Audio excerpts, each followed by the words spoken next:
watching the K2 News Weekend Edition. We begin this evening in Park County, where former Wyoming state lawmaker Sam Crone is asking a judge to reduce his supervised probation for stealing more than $9,600 from a lawyer's group. Hello, Wyoming. I'm David Furtado. And I'm Taylor Wirtz. Crone's attorney, Charles Pelkey, says Crone has been a model probationer and has been rehabilitated during the first of his 3 years of supervised probation. Pelkey has requested that Crone of Cody be discharged with probation now so he can pursue employment opportunities. Prosecutors from the Wyoming Attorney General's office are opposing any reduction in Crone's probation period. Deputy Attorney General Christine Martins wrote in a Wednesday filing that Crone's original sentence was appropriate. Crone pleaded guilty to stealing more than $9,600 from the Park County Bar Association between 2010 and 2013. He paid back the money he stole. And authorities have released the names of two people who died at the scene of a house fire in central Wyoming. 64-year-old Barry Fuller and 57-year-old Brenda Fuller were found in the burning home in Shoshone on Sunday. The neighbors smelled and saw smoke coming from the roof of the house and called for firefighters. Chief Craig Haslam with the Fremont County Fire Protection District says one victim was found in the front of the home while the other was in the hallway. The state fire marshal's office will investigate the blaze which destroyed the home. And Union Pacific Railroad Company officials have no definitive timeline for clearing the remaining wreckage from a 56 train car derailment west of Cheyenne that claimed the lives of 2 railroad employees. The October 4th crash is still under investigation by the National Transportation Safety Board, which says it could take more than a year to complete the investigation. No new updates have been released, and investigators are in the fact-gathering stages, reviewing maintenance records, operations history, and weather. And the outgoing chairman of the state legislature's Joint Appropriations Committee is questioning a supplemental budget request made by the University of Wyoming. The university is seeking $19 million in additional money from that session that convenes next month. The request includes $10 million in state funding to create a new scholarship endowment and $5 million to boost programming in the College of Agriculture. JAC Chairman Senator Bruce Burns on Thursday suggested much of the university's requests would have been better offered during the 2018 budget session or could wait until the 2020 budget session. The Sheridan Republican is retiring from the legislature at the end of the month, and he will be replaced by Riverton Republican Eli Bebow, who suggested that the supplemental budget requests are for emergencies. And the Stuff the Van toy drive is entered its final hours, and upon reflection and others, officials say it was another success. Town Square Media stocked sheds, full of toys outside of Walmart. 2 were hauled off. About 1,700 kids are expected to receive toys from the drive with just a little more time to go.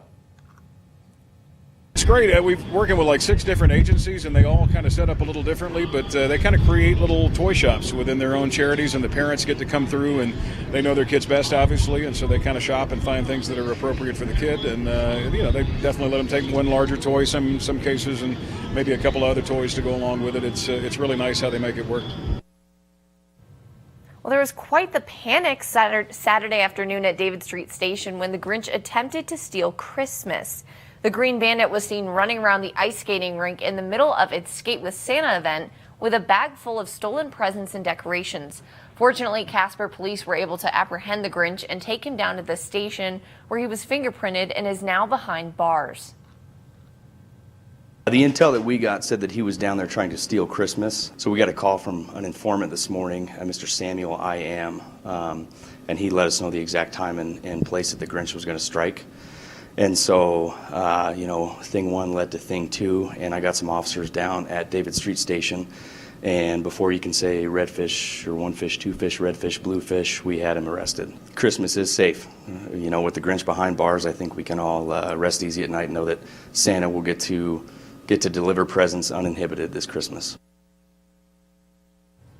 Well, hundreds gathered Saturday morning to participate in Wreaths Across America, an event dedicated to paying respect to veterans who've lost their lives during this holiday, season.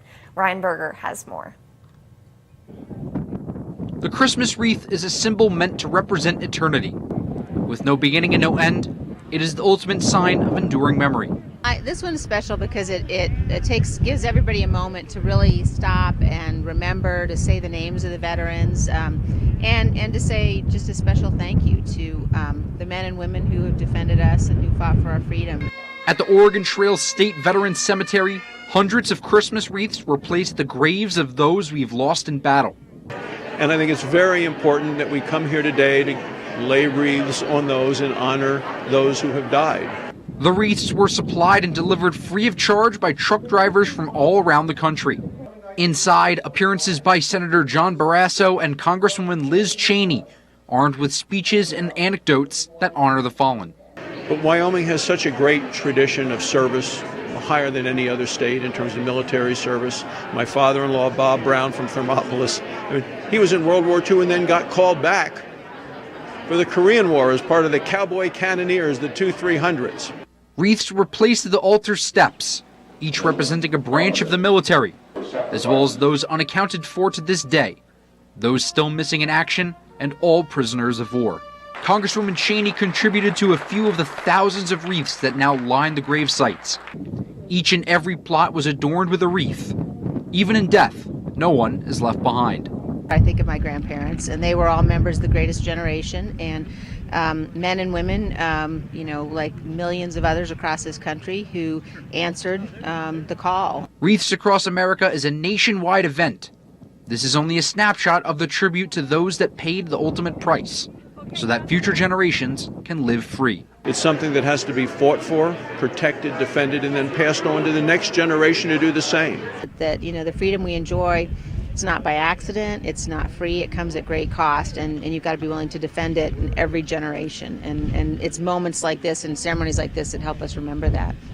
In Evansville, Ryan Berger, K2 News.